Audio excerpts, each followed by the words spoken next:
It's spelled traitor, not traitor, by Jack of all trades.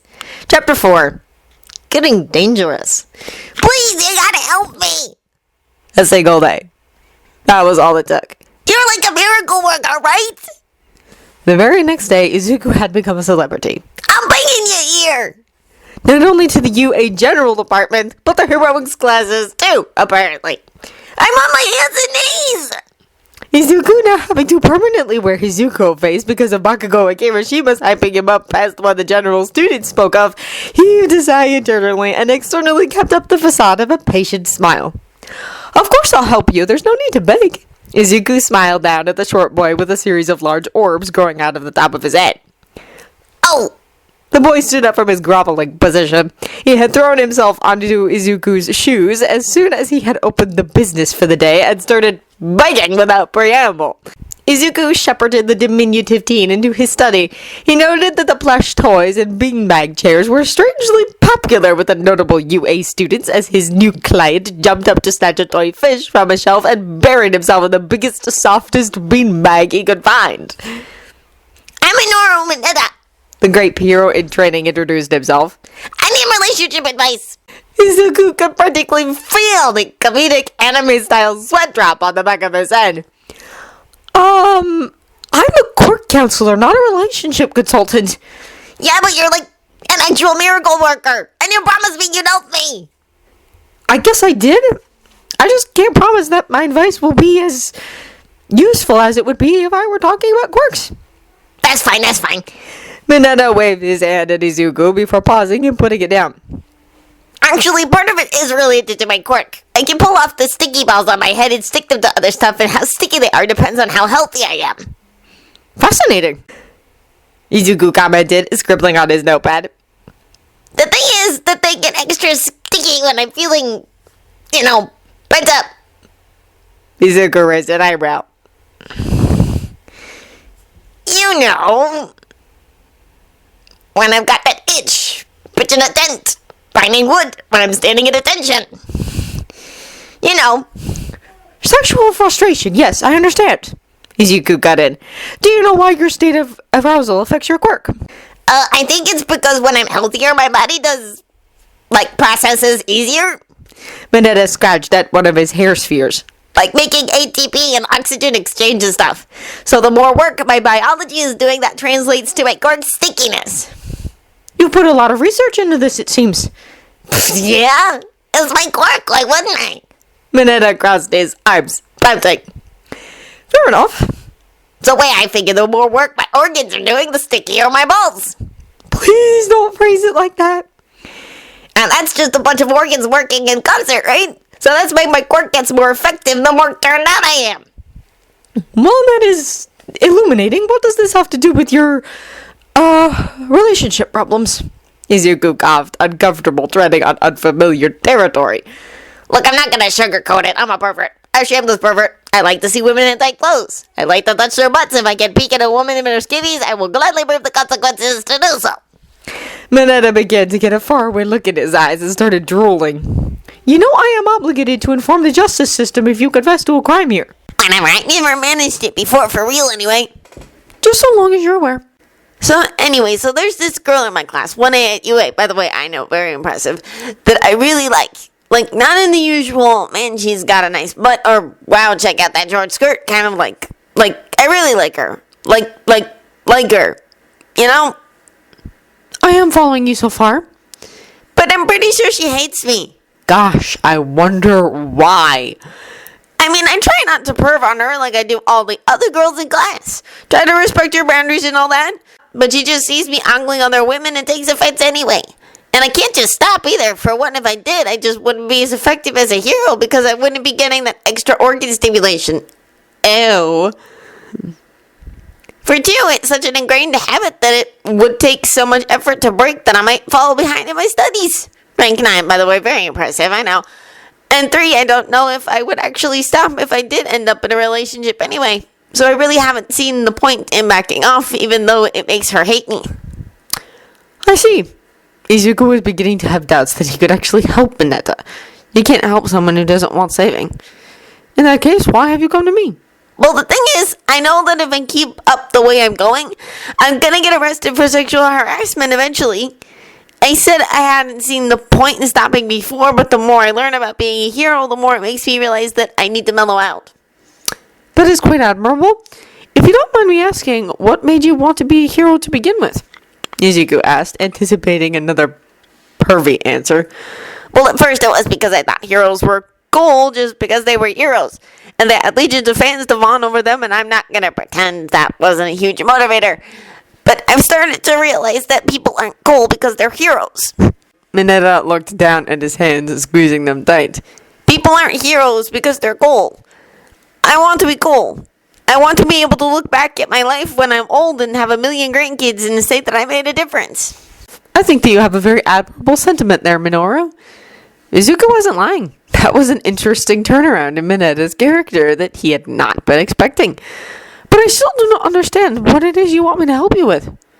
Well, you change people, right? Mineta looked up quizzically. Like you motivated that Shinzo dude to exercise and a bunch of gen ed kids decided to change career courses after seeing you. And for God's sake, you managed to take the most abrasive personality at UA and round off a few urgent corners. I figured if anyone could make me want to change, it'd be you. I'm afraid that's not quite how it works. Izuku sighed. He briefly wished he wore glasses so that he could remove them and fold them in his lap like a stereotypical psychiatrist. I can only facilitate people who already want to change and give them suggestions on how to do so. I can't make anyone want to change themselves. I don't get it, Mineta said blankly. Alright, it's like this. Izuku scrambled for an easy analogy. My patients are like people with houses that need remodeling, and I am the contractor in charge of coordinating it. My patients come to me with what they've already got and tell me how they want to be changed. Not only how the project will start, but also how it will end up. I can draw up the plans, recommend builders, and facilitate the transition, but I cannot take that project and do it myself. So if the others were consulting you on the how, what makes me different? Continuing with the contractor analogy, you've brought me a project and said you want it changed, but haven't specified how you want it changed or what the final result will be like. Oh. Mineta sighed and leaned back into the beanbag, idly stroking the tuna he had grabbed. I guess that makes sense. Don't get me wrong, I do want to help you, but until you can tell me what your end goal is, I'm afraid all I have to offer you are platitudes and an open ear to talk to. Okay, then maybe can you tell me how to get girls to like me? Izuku smiled sheepishly and rubbed the back of his own head. I'm afraid I don't know much about women, just some common sense things. Hey, I'll take anything I can get at this point. Mineta shrugged. Well, if you say so. To start with, I'd tone down how open a pervert you are. What? I thought it was endearing to be so open about it. Mineta looked comically offended. It may have been when you were younger, but it just gets creepier and more unacceptable as you grow older. I'm not saying stop whatever it is you usually do, but just don't advertise it so loud. I'm sure when you're not openly harassing people, they will find you more approachable. Oh, yeah, I can do that. That's good. Take it one step at a time. Something else you could do is instead of drawing attention to yourself and your actions, let your actions speak for themselves. You're very smart, Mineta. Rank 9 of the first class in the toughest high school in Japan. That's something to be proud of in itself. That's true. So basically what you're saying is that I need to act like a real person instead of a gay character in a manga? I suppose that's one way of looking at it, sure. Well, why didn't you just say so? That makes it so much easier to understand. Oh, you know. Izuku chuckled nervously to himself.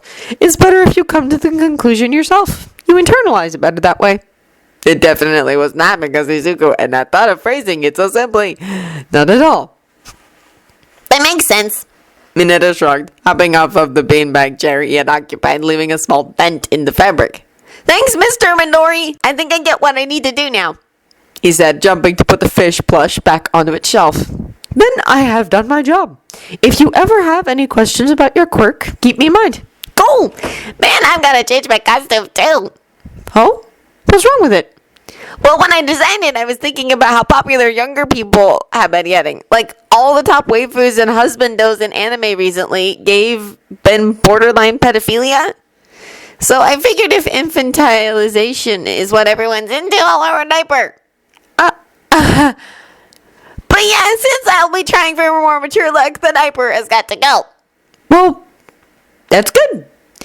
I'm glad you're taking the steps you need to better yourself. Mineta bid Izuku farewell with a stack of yen and a wave, and Izuku collapsed back into his chair at the counter. What a weirdo, Izuku muttered to himself. He settled himself in for a long, slow day. It was a Friday, and Izuku saved Fridays for drop-ins. He did not schedule appointments for Fridays if he could help it, and so he never knew what would be on his plate those days. Apparently this week he was in for a mass villain attack. Ingo came bursting out of the door to the flats with a panicked look on her face. Izuku! The news said there's a massive villain attack rolling down the street. It's a mob! Izuku sighed and calmly took his mother by the hand. All right, we planned for something like this, didn't we? Ingo took a few deep breaths. Right. Safe room? I think that the situation calls for it. Izuku led his mother into the personal office that stood behind the third door on the back wall. Once she was inside the drab gray room full of filing cabinets, a computer, printers, and lined with closets and refrigerators, Izuku fished a small key out of his pocket and turned it in the lock as the door shut. There was a subtle grinding noise as the office sunk into the basement of the building. Izuku was confident that the subterranean position, reinforced with several layers of different metal composites to foil a plethora of digging, teleporting, and vision quirks, would protect his mother. The plan was simplicity itself. With Inko protected in the safe room bunker, Izuku could do as he wished without worrying for her. Of course, Sensei had never managed to quell Izuku's intrinsic instinct to save people. He just made it significantly more complicated to act on. Izuku activated Flesh Mask for the second time that day and transformed into a tall, gaunt man with shaggy black hair and a certain angular sharpness that suggested a more cartoony profile. He then utilized one of Sensei's more metro quirks. Clothes Beam instantly altered what someone was wearing into something else. Sensei had most likely grabbed it from the green, plant-like man it had belonged to in anticipation of having to fight Best Jeanist. In this case, Izuku clad himself in a spandex loincloth, mask, gloves, and not much else, showcasing the skeletal body he had chosen. Izuku might have felt self-conscious if he were to wear this sort of costume in his natural body, but as this was merely a constructed persona to put on, he did not mind the breeze caressing his ribcage. Izuku strolled himself down the deserted avenue that his shop sat on, facing the tide of small-time villains, gangsters, and thugs that bore down on him. He saw detachments of people break into the stores they passed, while the main mass approached like an avalanche of flesh. Knowing he needed to grab their attention, Izuku activated a quirk called Menace. Cloaked in an aura of fear and despair, he stalked forward. The tide of villains slowed and eventually came to a stop. In a wall, hundreds of bodies deep, facing the one skinny man who dared to oppose them. What's this, then? A large man with a protruding belly and vicious cleaver in one hand stepped forward. The heroes think they can stop us with one man. They must take this district and want us to wreck it. No, Izuku said, his voice carrying unnaturally thanks to menace and pitched low by Flesh Mask. The heroes won't punish you like you deserve. Violent trash like you should just be washed away by the tide. When the police find you, tell them Clip-Off sent you. Clip-Off? What kind of weird-ass vigilante up? And then the world was drowned in tentacles. Great throbbing ropes of suckered muscles tore through the crowd and into the shops they had entered before, questing for more victims. Red eyes opened and closed at random, some inside the suckers, and others haphazardly scattered throughout the mass of slime and flesh. Maws full of needle-like teeth in front of the blackest voids snapped at anything that came near, whispering dark words that wormed their ways into the minds of those who heard. In but a handful of seconds, the crushing weight of eldritch might evaporated, leaving a carpet of twitching, writhing, whimpering bodies strewn over the street.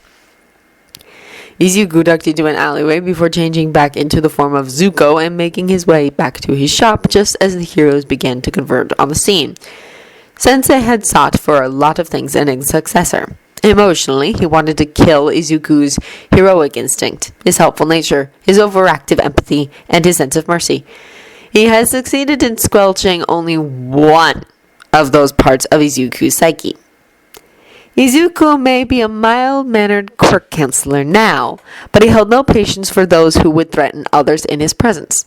So long as he could help it, criminals who actively sought to do as much harm as possible deserved no reservation of power. Robbers searching for money he could humor until the heroes arrived, only defending himself. Muggers? Assaulters? Murderers? Izuku held nothing back. Izuku was not a hero, and not a villain. He barely even could be described as a vigilante. He was just a young man doing what he thought was right. Back inside Midoriya's office, he unlocked his office door, which prompted the safe room to rise back into position. The grinding sound was drowned out by the wailing of police sirens as they arrived to take the mobbers into custody. The two put on a good show of cowering in their flat for the heroes and police who took statements from them. "No, officer, we didn't see anything." "Clip off. I've never heard that name before." Just screaming, that was it. The Midoriyas were left with warnings to look out for this new dangerous vigilante and to stay inside until cleanup was done. Of course, Izuku did not see any more patients that day. The mounds of bodies kept any drop-ins at bay.